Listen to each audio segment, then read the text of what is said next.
जंग विचाले रूस का वड्डा ऐलान, 4 शहरों के सीज़फायर का किया ऐलान। कीव ते खारकीव सने 4 शहरों से रोके गए हमले।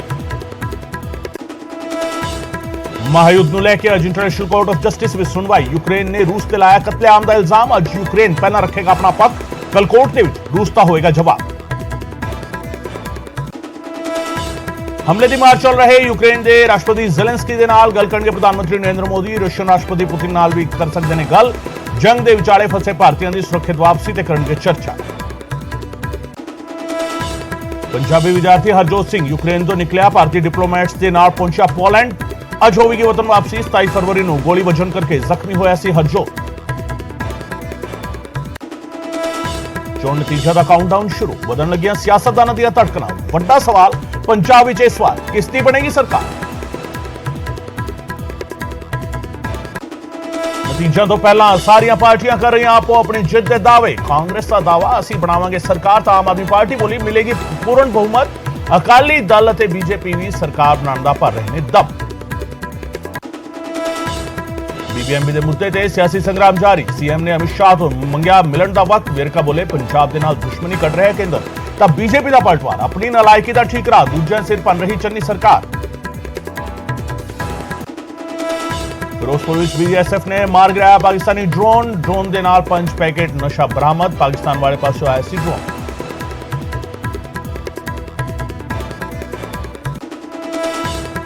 अमृतसर विच मारे गए बीएसएफ जवान बलजिंदर कुमार का अज होगा संस्कार। परिवार वालों का रो रो के बुरा हाल। कल मैस दे विच एक जवान ने की सी अन्नेवाह फायरिंग।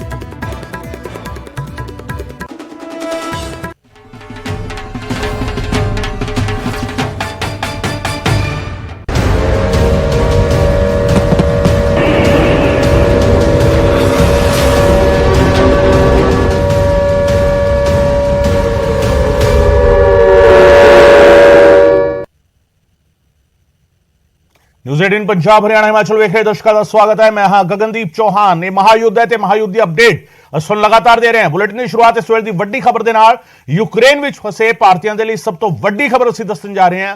रूस का यूक्रेन के 4 शहरों में सीज़ फायर का ऐलान है।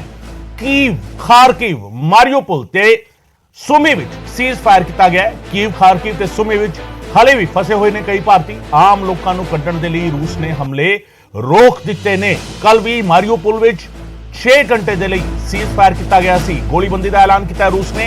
वड्डी गल है कि कीव ते खारकीव दे विच सीज़ फायर का ऐलान किया है। भारतीय उत्थे फंसे हुए ने, उन्होंने निकलण का राह मिल सकता है। कीव ते खारकीव ते गोलीबंदी होगी। मारियोपोल ते सुमी विच भी सीज़ फायर होएगा। 4 शहरों के सीज़ फायर का ऐलान रूस के वलों किया गया है। इन्हां 4 शहरों जिहड़े भारतीय फंसे ने उत्थों निकल सकते हैं। इस वेले की वड्डी अपडेट तुहानूं दस रहे हैं। इस वेले जिहड़ी तस्वीर नजर आ रही है, रूस का यह सीज़ फायर का ऐलान काफी अहम है। रूस का इस सीज़ फायर का ऐलान करना, गोलीबंदी का ऐलान करना काफी अहम है। दिल्ली तो साडे सहयोगी शैलेंद्र वांगू फोनलाइन के साथ नाल मौजूद ने। शैलेंद्र, किस तरह से देखा जाए रूस ने अब सीज़ फायर का ऐलान किया है? देखिए, इससे पहले भी हमने देखा था कि रूस की तरफ से सीज़ फायर का ऐलान किया गया था, जिसको साइलेंस पीरियड कहते हैं। हालांकि उसके बावजूद हमने देखा कि कल मीरापोल से जो इवैक्यूएशन था वो मुमकिन नहीं हो पाया था। यूक्रेन ने आरोप लगाया था कि रशियन साइड की तरफ से गोलीबारी जो जारी रही, जिसके चलते ये नहीं हो पाया। लेकिन एक बार फिर रशियन साइड की तरफ से अब सीज़ फायर की घोषणा की गई है और ये कहा गया है कि जो फ्रांस के प्रेसिडेंट मैक्रोन ने जो पुतिन से बात की थी, उसके बाद ये मुमकिन हो पाया है। और उनके रिक्वेस्ट पर ये किया जा रहा है ताकि जो लोग वहां फंसे हुए हैं उनको बाहर निकाला जा सके। इसी बीच आपको ये भी बता दें कि प्रधानमंत्री मोदी आज ज़ेलेंस्की, जो कि यूक्रेन के राष्ट्रपति हैं, उनसे भी बात करेंगे और आज दोपहर रूस के राष्ट्रपति पुतिन से भी उनकी बात होनी है। तो माना जा रहा है कि एक बार फिर भारतीय छात्रों की सुरक्षित निकासी, उनका सेफ पैसेज मुमकिन हो सके, इसको लेकर प्रधानमंत्री मोदी एक बार फिर आज बात करेंगे। दूसरी बार होगा जब प्रधानमंत्री मोदी यूक्रेन और रूस के राष्ट्रपतियों से बात करने जा रहे हैं। उम्मीद बहुत की जा रही है इस बातचीत के थ्रू। हालांकि आपको बता दें कि इस वक्त सिर्फ यूक्रेन के सुमी में ही भारतीय छात्र जो हैं वो फंसे हुए हैं। हालांकि हमने ये भी देखा है कि यूक्रेन में जो हमारा दूतावास है, उनकी तरफ से कल देर शाम एक ट्वीट सामने आया था जिसमें कहा गया था कि इंडिया की एक टीम पोल्टावा सिटी करीब 3 घंटे की दूरी है सुमी से, वहां पर एक हमारी टीम मौजूद है और वो बसेस के जरिए इवैक्यूएट करने के लिए तैयार कर रहे हैं और वेस्टर्न बॉर्डर्स के जरिए उनको निकालने की तैयारी की जा रही है। और ये कहा गया था स्टूडेंट से कि वो शॉर्ट नोटिस पर निकलने के लिए तैयारी रखें, लेकिन अभी तक वहां से इवैक्यूएशन को लेकर शुरुआत नहीं हुई है। हालांकि अब कुल मिला के जो छात्र हैं, करीब 500 से 600 छात्र हैं जो सुमे में फंसे हुए हैं, उनको निकालते साथ ही ऑपरेशन गंगा भी खत्म हो जाएगा। हालांकि भी फोकस ये है कि जो स्टूडेंट्स वहां फंसे हुए हैं उनका सेफ इवैक्यूएशन हो सके। शैलेंद्र, कीव और खार्किव में सीज फायर का ऐलान, इसको किस तरीके से देखा जाए अब की तारीख में अगर देखें, आज की तारीख में अगर देखें तो? देखिए, ये सिर्फ भारतीय छात्रों का मसला नहीं है। वहां पे बहुत से जो यूक्रेनियंस हैं या बाकी जो नेशनल्स हैं जो वहां फंसे हुए हैं, उनको निकालने के लिए लगातार ये कहा जाता रहा है कि इनको एक सेफ पैसेज मिलना चाहिए। और हमने देखा था कि जो दूसरे दौर की बातचीत हुई थी रूस और यूक्रेन के बीच में, उसमें तय हुआ था कि ह्यूमैनिटेरियन कॉरिडोर तय किए जाएंगे ताकि लोगों को सुरक्षित वहां से निकाला जा सके। लेकिन अभी आपको ताजा अपडेट भी दे दें कि फिर से एक बार एयर अलर्ट की खबर आई है कीव से, और ये कहा जा रहा है कि वहां पर एयर बॉम्बिंग हो सकती है। फिर से शेल्टर के लिए जाने के लिए कहा गया है, लेकिन कहीं ना कहीं रूस की तरफ से ये कहना कि सीजफायर वो कर रहे हैं, लेकिन ग्राउंड पे अभी कुछ बदलाव हमने पिछले कुछ दिनों में नहीं देखा है। कुछ जगहों से लोग निकले हैं और अभी तक जो यूएन के एस्टिमेट्स है उसके हिसाब से 1.5 मिलियन, करीब 10 लाख से ज्यादा लोग यूक्रेन छोड़कर जा चुके हैं। लेकिन ये आंकड़ा भी और ऊपर जाएगा। तो ऐसे में देखना ये होगा कि ये युद्ध कब खत्म होता है, लेकिन फिलहाल ये थमता नजर नहीं आ रहा है। हालांकि सीजफायर की घोषणा की गई है, लेकिन पिछली घोषणा के दौरान भी ज्यादा लोग इवैक्यूएट कराने में नाकामयाब रही है यूक्रेनियन सरकार। तो फिलहाल इस बातचीत के जरिए आज आपको याद दिलाया कि तीसरे दौर की बातचीत आज होनी है रूस और यूक्रेन के बीच। उसमें अगर कुछ आगे बात बढ़ती है तो इस पे उम्मीद की जा सकती है। हालांकि एक अपडेट आपको और दे दें कि आज international court of justice Hague में भी एक सुनवाई होगी, जहां पर यूक्रेन ने आरोप लगाया है रूस पर कि वो नरसंहार कर रहा है यूक्रेन में। और दोपहर 2:30 बजे भारतीय समय अनुसार ये सुनवाई होगी, जिसमें यूक्रेन अपना पक्ष रखेगा, जिसके बाद आईसीजे यानी इंटरनेशनल कोर्ट ऑफ जस्टिस भी इस पर दखल दे सकता है और वो रूस को कह सकता है कि वो अपनी कार्रवाई, मिलिट्री ऑपरेशन जो है वो उनको रोके यूक्रेन के अंदर। जी, बहुत बहुत शुक्रिया शैलेंद्र इस तमाम जानकारी के लिए। शैलेंद्र वांगू साढ़े सहयोगी दिव्यो जानकारी दे रहे थे किस तरीके तमाम अपडेट उन्होंने दसे ने। अहम गल यह है कि सीज फायर का ऐलान किया जाना कीव, खारकिव समेत और खास करके मारियोपुल ते सुमी दे विच जिथे खास करके इस वेले भारतीय विद्यार्थी मौजूद ने उन्होंने इवैक्यूएट किया जाएगा। बसां दे राही खास करके इवैक्यूएट किया जाना, उसके लिए पूरे इंतजाम पहले कर लेने एम्बेसीज ने, तो हुण जिहड़े भारतीय उत्थे रह गए ने उन्होंने बसां दे राही बॉर्डर तक जाके क्रॉस करा के फिर ये भी शैलेंद्र ने दस्सिया कि ये मुमकिन है, बहुत मुमकिन है कि अज ऑपरेशन गंगा मुकम्मल हो जाए। अज जिहड़ा फाइनल इवैक्यूएशन होना है उस दिन।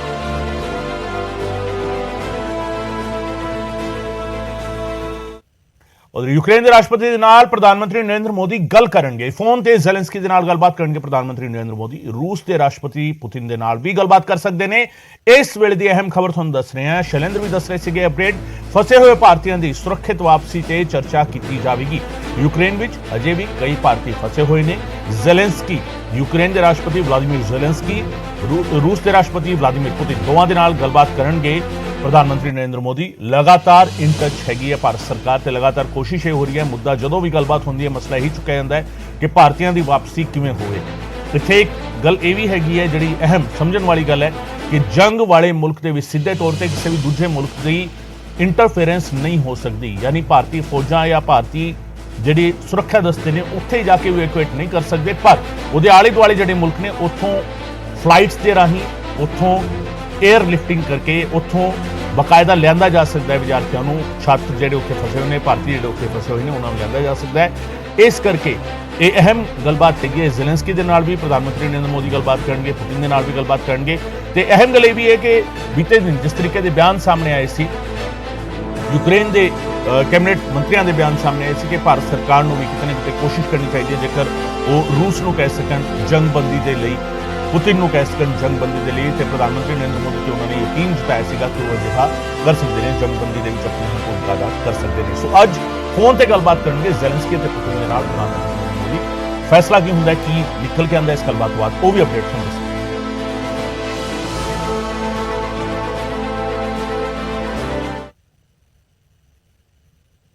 उधर अज इंटरनेशनल कोर्ट ऑफ जस्टिस में सुनवाई है। यूक्रेन ते रूस के हमले के मामले से सुनवाई होगी। International court of justice Hague ਦੇ ਵਿੱਚ ਹੈਡਕੁਆਟਰ ਹੈਗਾ ਭਾਰਤੀ ਸਮੇਂ ਦੇ ਮੁਤਾਬਿਕ ਦੁਪਹਿਰੇ 2:30 ਵਜੇ ਇਹ ਸੁਣਵਾਈ ਹੋਣੀ ਹੈ। ਯੂਕਰੇਨ ਨੇ ਰੂਸ ਤੇ ਕਤਲੇਆਮ ਦਾ ਇਲਜ਼ਾਮ ਲਾਇਆ। ਹੁਣ ਦੱਸਦੀਏ ਯੂਕਰੇਨ ਨੇ ਰੂਸ ਤੇ ਵੱਡਾ ਇਲਜ਼ਾਮ ਲਾਇਆ, ਨਸਲਕੁਸ਼ੀ ਦਾ, ਨਰਸੰਹਾਰ ਦਾ, ਕਤਲੇਆਮ ਦਾ ਇਲਜ਼ਾਮ ਲਾਇਆ। ਯੂਕਰੇਨ ਅੱਜ ਆਪਣਾ ਪੱਖ ਰੱਖੇਗਾ। ਕੱਲ ਕੋਰਟ ਦੇ ਵਿੱਚ ਰੂਸ ਵੱਲੋਂ ਜਵਾਬ ਦਾਖਲ ਕੀਤਾ ਜਾਵੇਗਾ। ICJ international court of justice ਦੇ ਵਿੱਚ ਸੁਣਵਾਈ ਹੋਣੀ ਹੈ। ਇਸ ਸੁਣਵਾਈ ਦੇ ਵਿੱਚ ਯੂਕਰੇਨ ਵੱਲੋਂ ਆਪਣਾ ਪੱਖ ਰੱਖਿਆ ਜਾਵੇਗਾ, ਕੱਲ रूस अपना पक्ष रखेगा। कल रूस वालों जवाब दाखिल किया जाएगा। यूक्रेन ने इल्जाम लाया कि रूस ने मनुखी कतलेआम, नरसंहार जो है बड़े पद्धर से किया है। भारतीय वक्त के मुताबिक दोपहर 2:30 बजे ये सुनवाई शुरू हुई।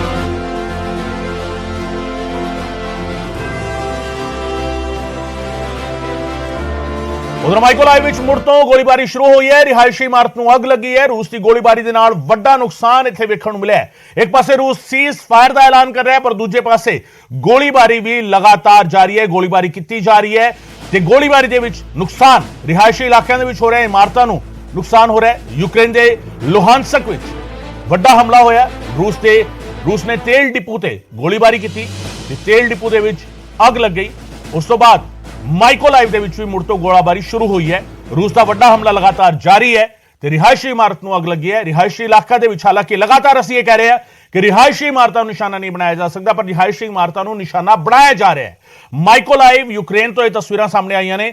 ਇਮਾਰਤ ਅੱਗ ਦੇ ਹਵਾਲੇ ਹੋ ਗਈ ਹੈ ਕਿਉਂਕਿ ਇਮਾਰਤ ਦੇ ਉੱਤੇ ਅਟੈਕ ਹੋਇਆ, ਬੰਬਾਰਡਿੰਗ ਹੋਈ ਤੇ ਉਸ ਤੋਂ ਬਾਅਦ ਇਮਾਰਤ ਨੂੰ ਅੱਗ ਲੱਗ ਗਈ। ਔਰ ਕਿਸ ਤਰੀਕੇ ਦੀਆਂ ਤਸਵੀਰਾਂ ਸਾਹਮਣੇ ਆ ਰਹੀਆਂ ਨੇ, ਦਿਲ ਦਹਿਲਾਣ ਵਾਲੀਆਂ ਇਹ ਤਸਵੀਰਾਂ ਨੇ। रूस की गोलीबारी के नाल ਵੱਡਾ ਨੁਕਸਾਨ यूक्रेन ਦੇ ਵਿੱਚ ਮਾਈਕੋਲਾਈਵ ਦੇ ਵਿੱਚ ਵੱਡਾ ਨੁਕਸਾਨ ਹੋਇਆ।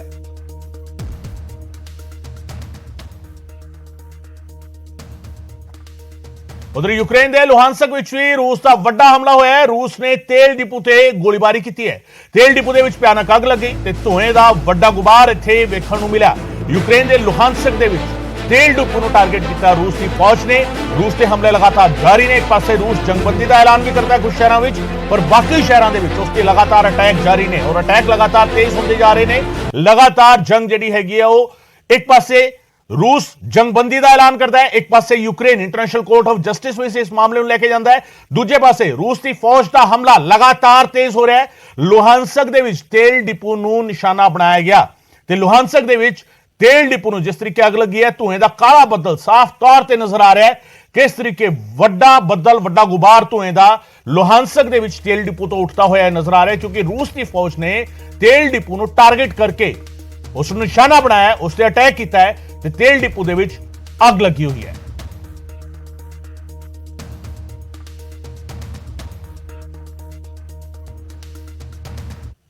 उधर रूस का यूक्रेनी फौज से वड्डा हमला सामने आया। ये खेरसन दे विच यूक्रेन दी फौज नूं वड्डा नुकसान रूस ने पहुंचाया। रूस के हमले दे विच यूक्रेनी फौज दी गड्डियां तबाह हो गईयां ने।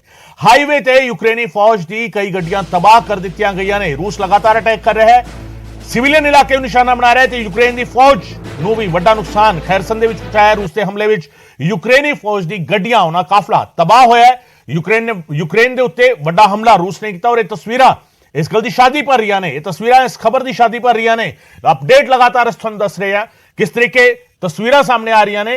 फौज दीयां गड्डियां नूं निशाना बनाया गया है और किस तरीके फौज दीयां गड्डियां नूं टारगेट करके रूस ने जदों अटैक किया तो इस दे विच वड्डा हमला यूक्रेन की फौज से सीगा रूस का और वड्डा नुकसान यूक्रेन की फौज का इस हमले दे विच होया।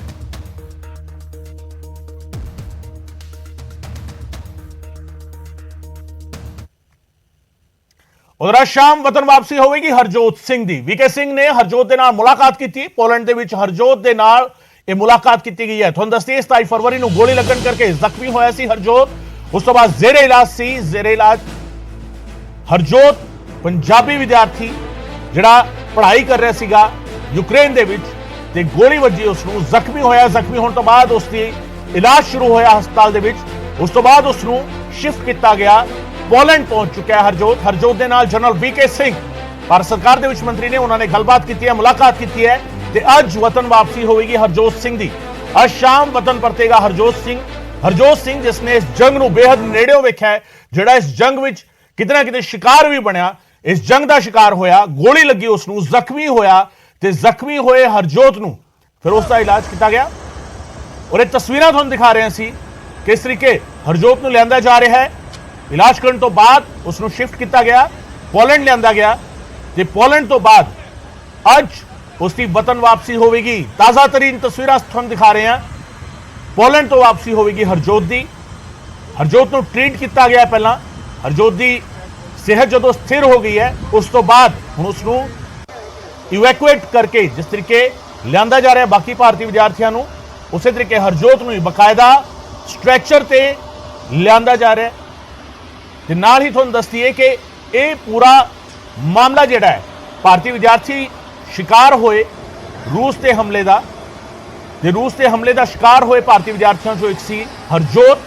अज शाम हरजोत की वतन वापसी होगी। जनरल वीके सिंह गलबात करते हुए तुम साफ देख सकते हो, तस्वीरों में नजर आ रहे हैं।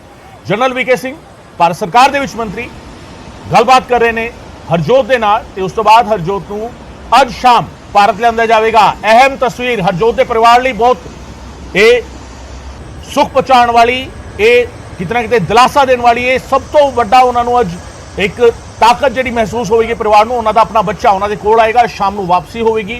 परिवार फिक्रां विच सी, परिवार चिंतित सीगा इस गल नूं लैके कि हरजोत कदों परतेगा, पर हरजोत की अज वापसी होने जा रही है। शाम को हरजोत वापस आएगा। इलाज हो चुका है, हुण बकायदा जहाज़ दे विच उसनूं स्ट्रैचर दे नाल ही, क्योंकि हालत अजे अजिही है कि उसनूं रेस्ट की जरूरत हैगी, आराम करने की लोड़ है। इस गल का ख्याल रखा जा रहा है पूरा। बकायदा उसनूं लैण दे लई खुद जनरल वीके सिंह हवाई जहाज़ दे विच, जिस हवाई जहाज़ दे विच हरजोत नूं लिआंदा जा रहा है उसदे विच उसदे नाल अंदर तक आए उसनूं किस तरीके लिआंदा जाएगा, किस तरीके उसनूं लिफ्ट किया गया। ये तस्वीरां तुहानूं दिखा रहे हैं पोलैंड तो होगी हरजोत की वापसी, मुल्क वापसी होगी। मुल्क परतेगा हरजोत सिंह अज शाम।